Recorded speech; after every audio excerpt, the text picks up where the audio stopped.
It's Sebring. It's the start of a new year of aviation, and I'm down here with an old friend, Lou Mancuso. I'm Dan Johnson, and we're going to talk about an airplane that I saw in Europe a year ago with just no paint and nothing in the panel, and here it is now, all complete. This is, well, you tell me what it is, Lou. What are we sitting in here? We're sitting in the Bristell TDO, which stands for Tail Dragger Option. Ah, okay. And of course, it's the. That's why I'm leaning back so sexy. Yeah, we're sitting back because we're in the tail dragger. All right. And the benefits of this plane, of course, is the fun and excitement of being in a tail dragger and the good looks of a tail dragger. But we pick up some speed because we don't have the nose gear. This plane does the full 120 knots. And this plane has a carbon fiber interior, which saves 15 pounds and only weighs 675 pounds. And where that comes into play, even the tricycle gear plane only weighs 720. The light weight of the Bristell, which is achieved by the 6061 aluminum in 3 different grades, getting the plane so light with the carbon fiber tail and cowling interior.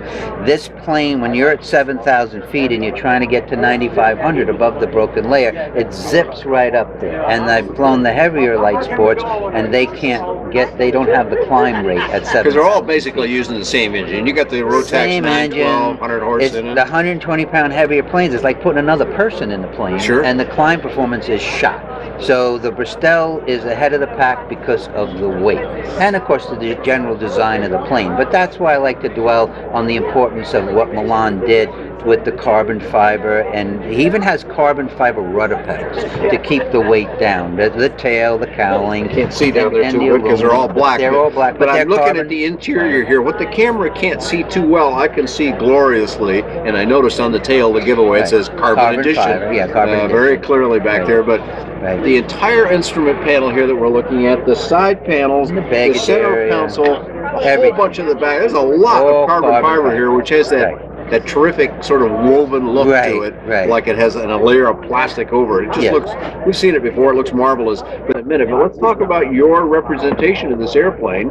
And you just said, this isn't your first time around the patch here. You've already done all those other airplanes. You represented them. 7 other lines we were dealers for. And here you are now back with this airplane, which we saw here maybe, 3 years ago the first time? Right. And people were oohing and on, and a bunch of other media guys like me flew it and went, hey, this thing flies.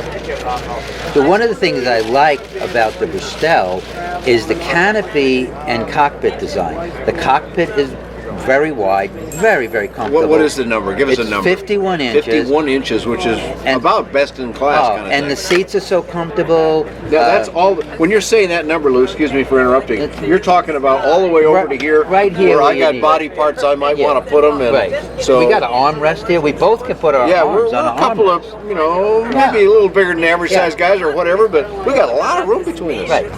And that's not even the most important issue, is the warmth of the cabin. I came down from Pennsylvania in 9-degree weather, 0 at altitude, and this canopy seals so tightly that the heater keeps you comfortable in the coldest weather. And other models I've flown, the canopies or the doors or the sliding canopies, they all leak. So most airplanes are pretty leaky. You can't fly them in cold weather unless you're dressed like an Eskimo.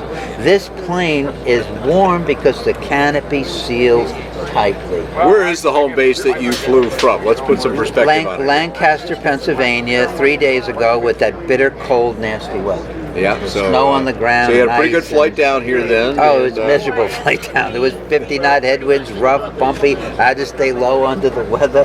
It was unpleasant. But yesterday's flight from the villages to here was just a dream. Put a big smile on your face. So let's go back to the airplane a little bit now. Again, it started out as a nose wheel airplane, like so many of the light sports are, and that's great. When you're a new pilot and you're not sure, a lot of people have never had any tail dragger experience, and they're kind of scared of them. How is the tail dragger compared to the nose wheel in some basic terms, Lou? This is one of the most docile tail draggers I've ever flown. Certainly feel that anybody who's an accomplished tail dragger pilot will immediately just take right to it. Yes. Now we're having a look at the panel here, Lou, and now everybody else can see this gorgeous treatment of carbon fiber. I don't know about everybody else, but I love this stuff. I think it just looks so high tech and proper. And then there's that benefit we talked about earlier. It looks to me like like you got what I would call the Garmin suite in here. What describe the instrumentation that that the folks over there in the Czech Republic have installed for you? This plane has dual G3X radios and a supplemental 796. Our new planes that we have on order will have the G3X Touch, which will be like this big, and one or two of those, and a 796 in the middle, and a supplemental airspeed and altimeter will be our new planes. And this plane has dual G3X Touch and the 796, the SL30 COM with the nav in it.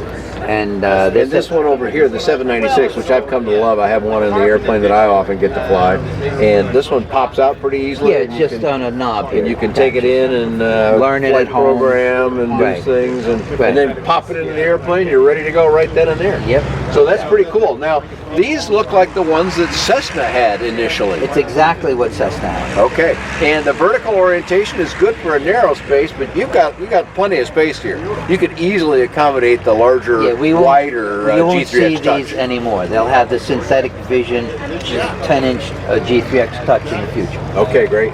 Well, that's going to be a very cool thing. Go around the cockpit for me here and show us some of the other features about the airplane and knobs and switches and stuff like that, so people can really get a sense about the airplane. From left to right, we have very effective air vents here. On the panel, we have our separate avionics master.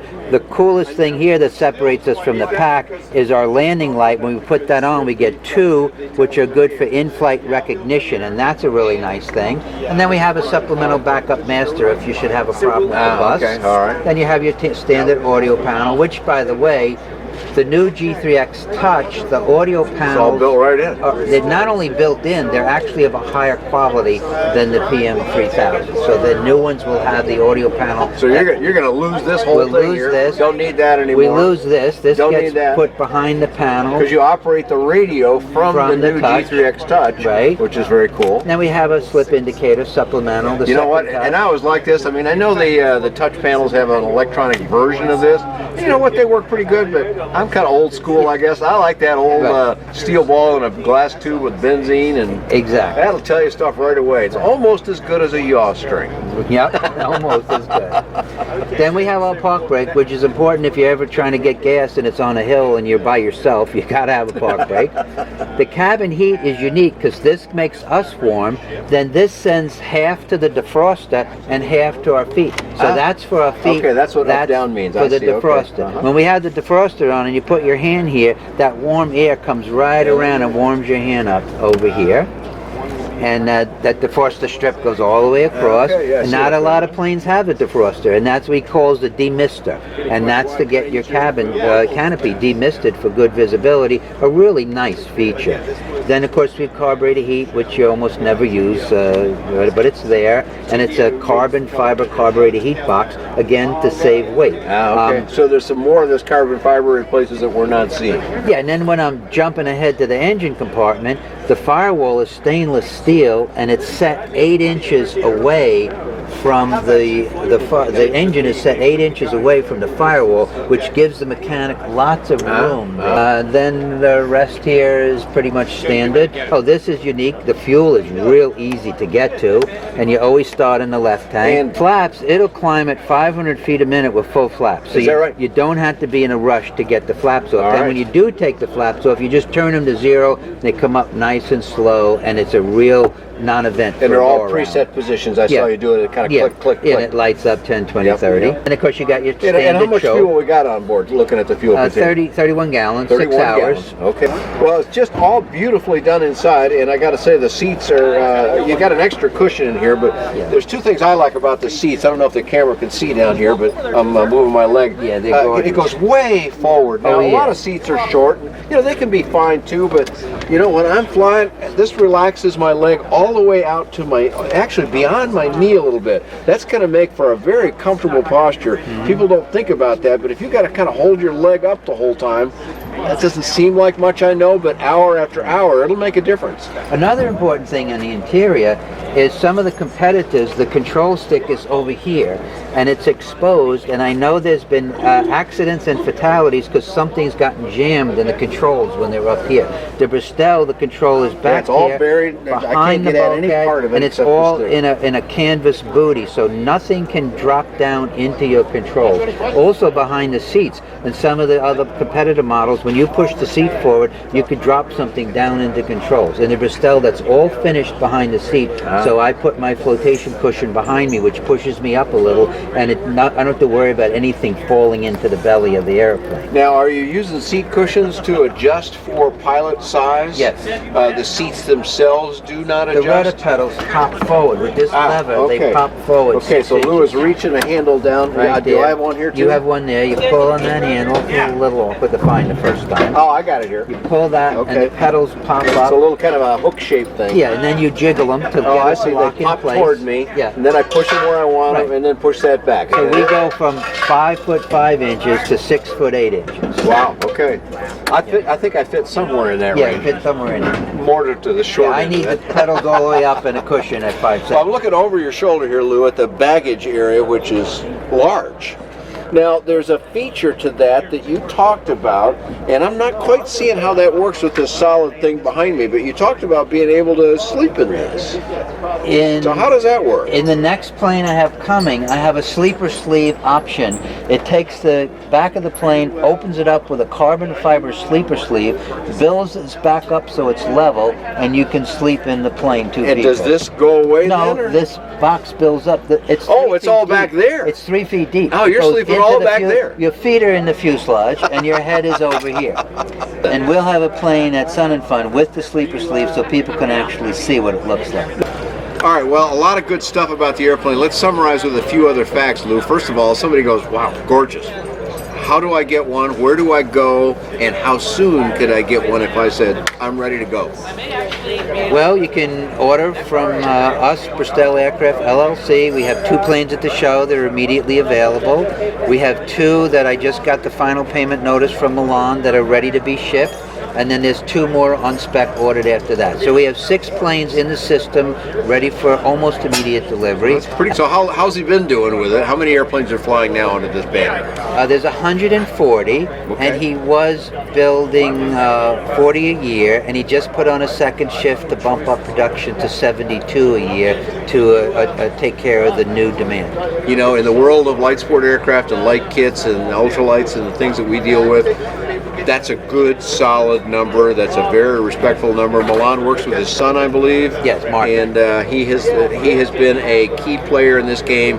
We mentioned Sport Cruiser earlier. We can do it again in the sense that he was one of the key guys on that successful airplane. He's still doing it, and now he's got it. Now it's all his own baby, and he runs it as he thinks it ought to be done. And he just loves what he does. He's constantly tweaking the plane to make things better.